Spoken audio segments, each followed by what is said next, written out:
fáilte óibh reis go dtíon rang Fhidil lumsa peacsa Faoláin agus inniuh be mí de gobar ar an scála D. Cad é scála a deir tú?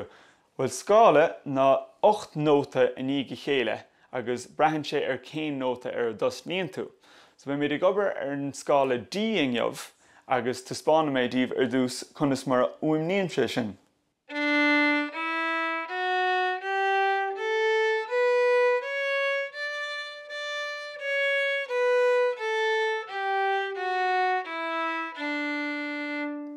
Sin an scála D. Inis na nótaí sa scála san. So D, E, F géir, G, A leis an srang oscailte, B an chéad bhéir, C géir agus D.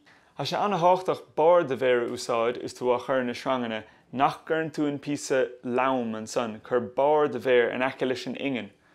So bar de bhéir ar an trí bhéir san, síos ar na srangana. Spach ar go dtí síos ceol-díreach ní trasna mar sin a ceol-díreach síos.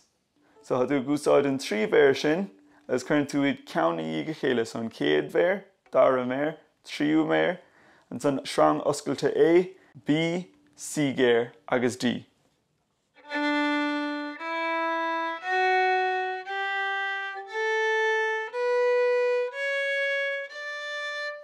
Agus nuair tha sé sin fálamtha agat, is féidir le é seo dhéanamh.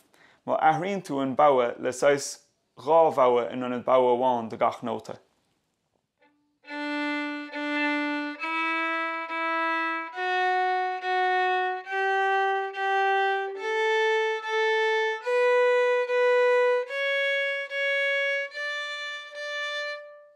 So ra síos.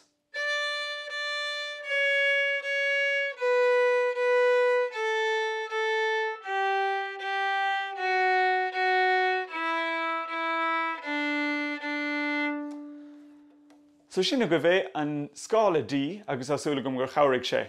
An chéadú eile be mí de gobar ar fonn nua so bígí réig.